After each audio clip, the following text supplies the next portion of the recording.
Not too long ago, a US senator dropped a bombshell. Money meant to help other countries had quietly been used to support terrorist groups for years. Now, for people who know how global politics work, this wasn't exactly earth-shattering. Let's be real. Western powers have a long track record of shaking things up in other countries when it suits their own goals. And guess what? That same pattern seems to be playing out in Burkina Faso. Just a few weeks back, there was a wild story coming out of the country. A foreign operative was caught red-handed with bags of cash. We're talking billions in Central African francs. His mission? Convince Burkinabe soldiers to turn against their leader, Captain Ibrahim Traoré. This wasn't just a bribe, it was a loyalty test. The message was clear. Will you stand with your country or sell out for money? Now here's where it gets even more interesting. In a recent interview, Traoré shared something that really pulls back the curtain on how deep this problem goes. He said, "When we stood up in 2022, a bunch of officers trained in France were quickly contacted and asked to take action. They weren't trained to serve Africa. They were trained to protect French interests. And many African countries are full of these kinds of officers. Only God knows how many truly care about their homeland. Let that sink in. See, France has this habit. Whenever it's involved in African countries, it sends selected soldiers to train back in France. On the surface, that sounds like a great opportunity. But as Traoré suggests, it's more like planting seeds of control. Those same soldiers, once back home, become tools. When Traoré led his uprising, they were the first ones France reached out to, hoping to stop him in his tracks. But things didn't go as planned. Alright, picture this. Just a few weeks ago, something fishy was going on in Burkina Faso, and it had nothing to do with business or charity. Here's why it matters. Burkinabe officials uncovered a sneaky plot involving a foreign guy, a jaw-dropping 5 billion CFA francs, and some members of the country's own military. Yeah, you heard that right. Billions in cash and a plan that could shake the whole country. Now maybe this foreign agent thought he'd find some easy targets, soldiers trained abroad, maybe in France, who'd be willing to turn on their country for the right price.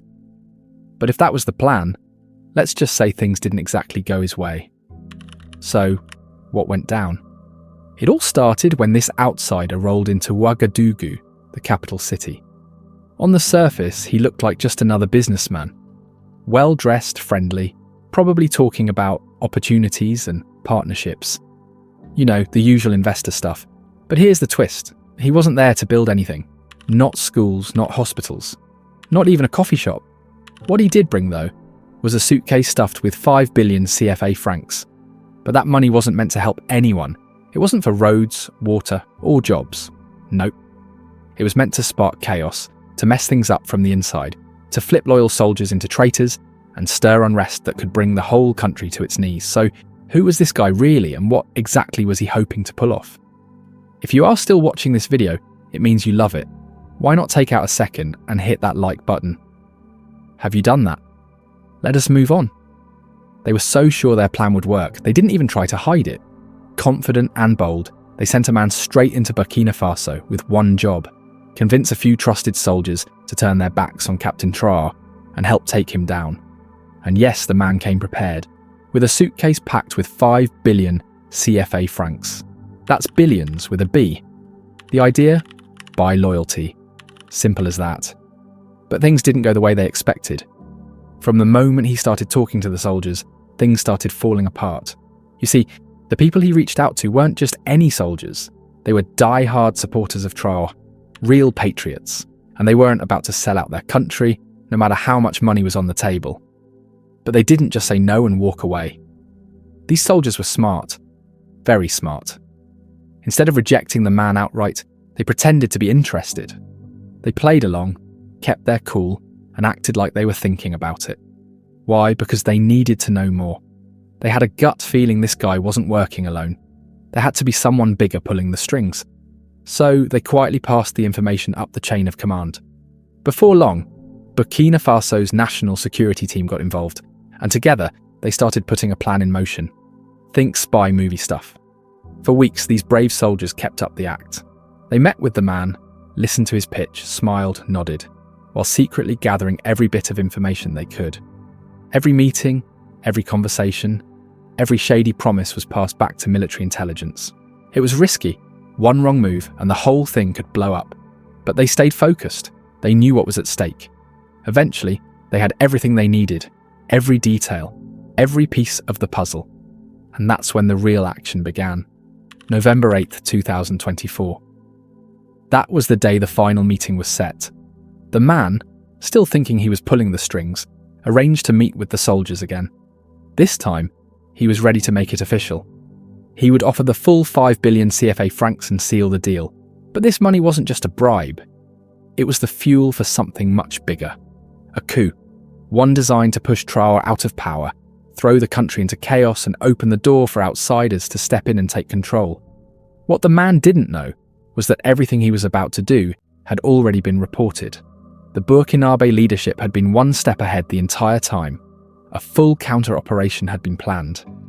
At the exact moment the deal was supposed to go down, Burkinabe security forces stormed the meeting spot, catching the man completely off guard. His briefcase, stuffed with billions in cash, was seized on the spot. But this was far from over. What followed was an intense investigation, a deep dive into the real forces behind this operation. Who sent him? Who else was involved? And most importantly, what was the bigger plan? Because this wasn't just about Burkina Faso. The more officials dug, the clearer it became that this was part of a much larger scheme.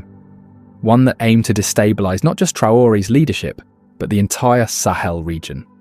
Someone, somewhere, had seen Burkina Faso's internal challenges as an opportunity, and they were trying to exploit them. But then, something happened that these foreign backers never saw coming.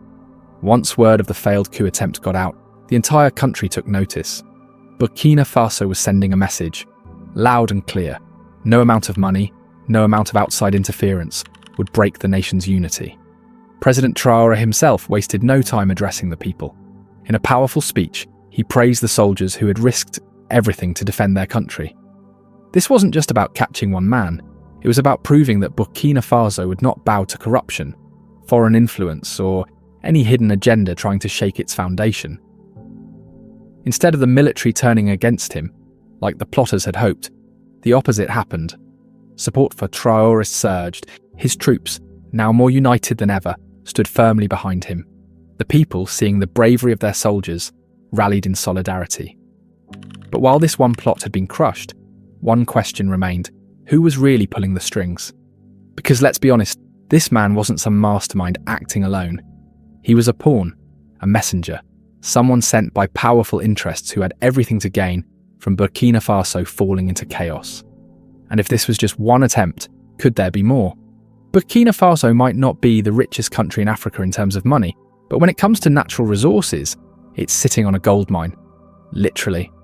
Beneath its soil lie vast reserves of gold, manganese, and phosphate, making it an attractive target for those who see Africa's wealth as something to control rather than something for Africans to benefit from. And history has shown that whenever an African country starts taking charge of its own resources, foreign powers lurking in the shadows aren't too happy about it. Burkina Faso's location in the Sahel, combined with its recent political shifts, has made it a prime target for external players looking to manipulate events to their advantage. But this recent coup attempt wasn't just about causing a little unrest, it was part of something much bigger. According to intelligence gathered by the Burkinabe military, the captured suspect had direct ties to foreign operatives stationed in neighbouring countries. These operatives weren't acting alone. They were working for powerful forces, entities with deep pockets and a vested interest in keeping Burkina Faso from standing on its own 2 feet. This was never just about bribing a few soldiers. It was about breaking Burkina Faso's independence and making sure the country remained under the grip of foreign influence. But here's where things get even more sinister. The goal wasn't just to destabilise Burkina Faso. No, the real plan was much bigger, spreading chaos across the entire Sahel region. If Burkina Faso crumbled, it would send shockwaves throughout West Africa, making it easier for these outside players to step in and tighten their hold on the region's wealth. So why Burkina Faso? What made it such a high priority target? Simple. Under President Ibrahim Traoré, Burkina Faso has started to push back against foreign control. Despite dealing with security challenges, Traore has made it clear that Burkina Faso's resources belong to its people, not foreign corporations or hidden power brokers.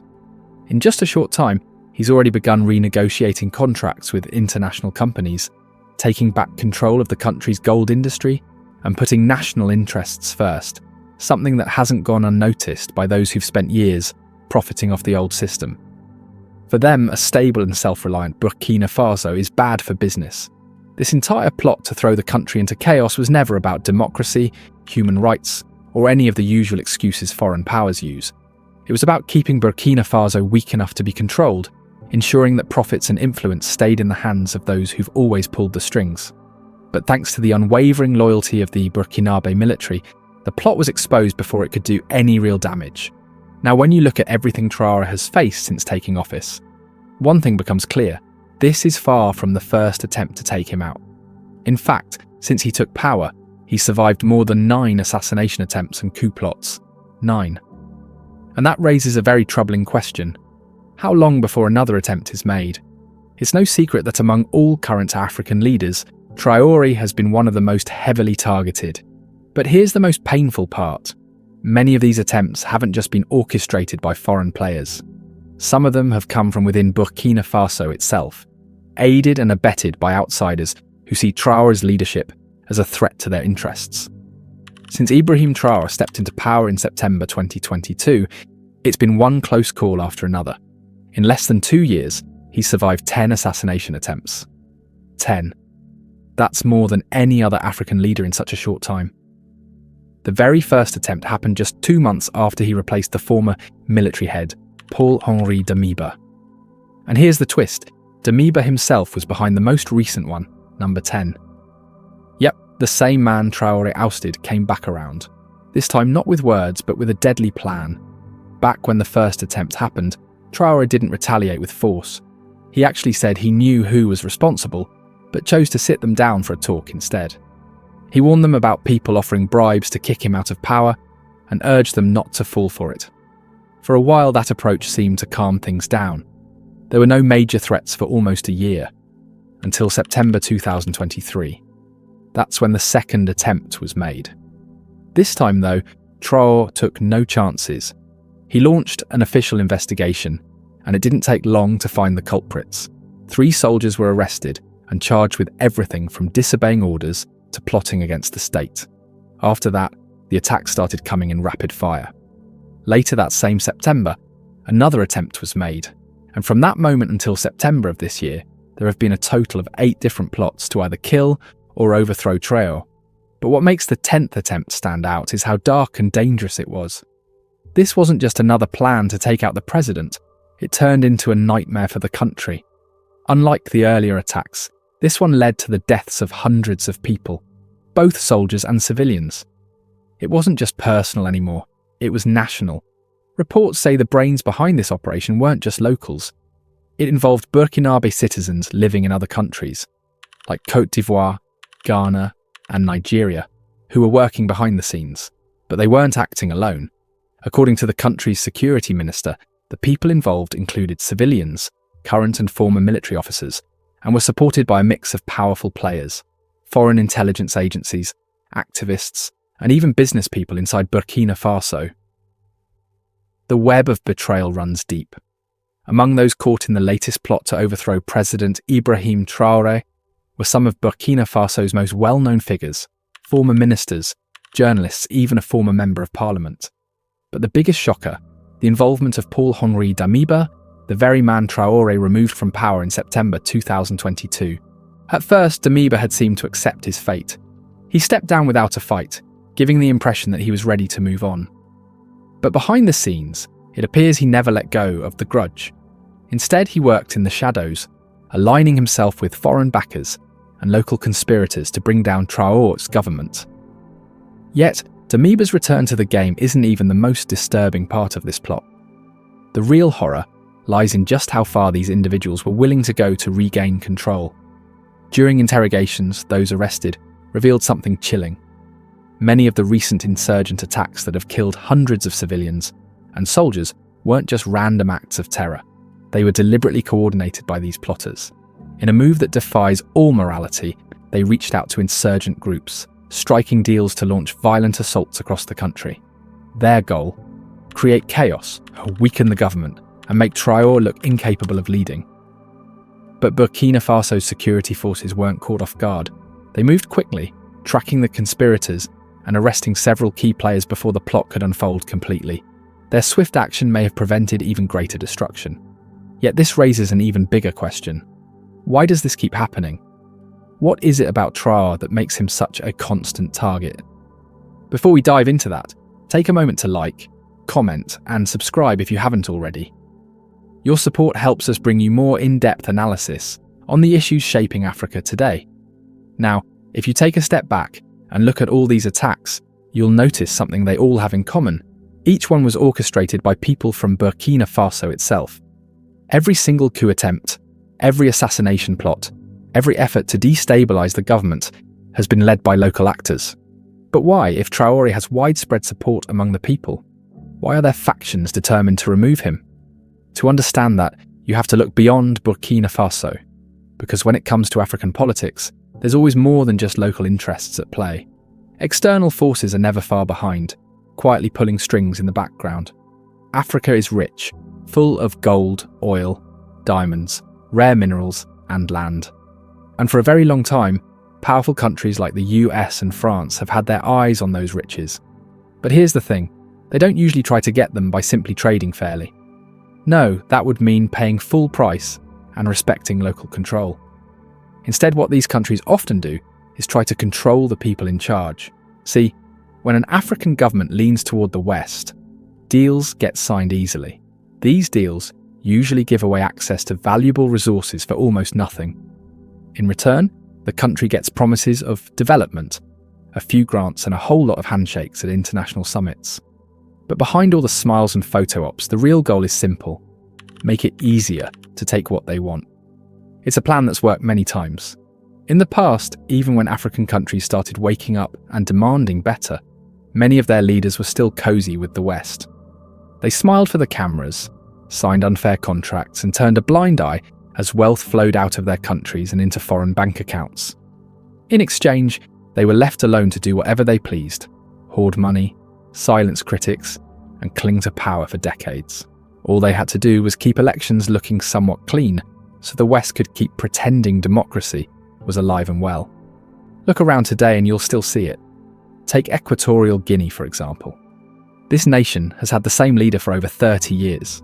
This man has stayed in office for so long, people joke that he'll never leave. And yet, despite ruling over some of the poorest population in Africa, this president lived like royalty. But don't expect Western governments to say a word about it.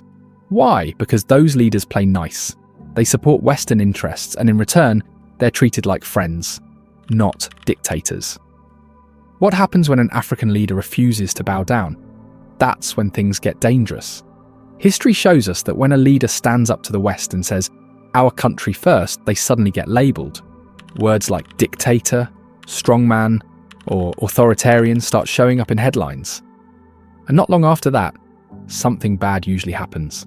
Sometimes even death. Just think about Thomas Sankara, Patrice Lumumba, Muammar Gaddafi. All leaders who wanted Africa to control its own future. All of them died violently, and all were painted as villains by Western-backed media before they were taken out. Usually by people from their own countries, to make it look like the nation turned against them. Sound familiar? That's exactly what's happening right now with President Ibrahim Traoré of Burkina Faso. From the moment he stepped into leadership, he made one thing clear. He wasn't going to dance to anyone's tune. He wasn't pro-West, he was pro-Burkina Faso. Every decision he's made has been about putting his country first, whether in mining, politics, or military alliances. And because of that, the pressure has been non-stop. He's faced sanctions, negative press, repeated coup attempts. Western media regularly paints him as a dangerous man using anti-French talk to stay in power. But the real goal behind these headlines is to turn the people of Burkina Faso against him, to make them believe he's the problem, not the system he's fighting. It's the same game they played in Libya before Gaddafi was overthrown, but so far, Traoré has survived everything thrown his way. And if the latest attempted coup showed us anything, it's that his military stands with him. His people still believe in his vision,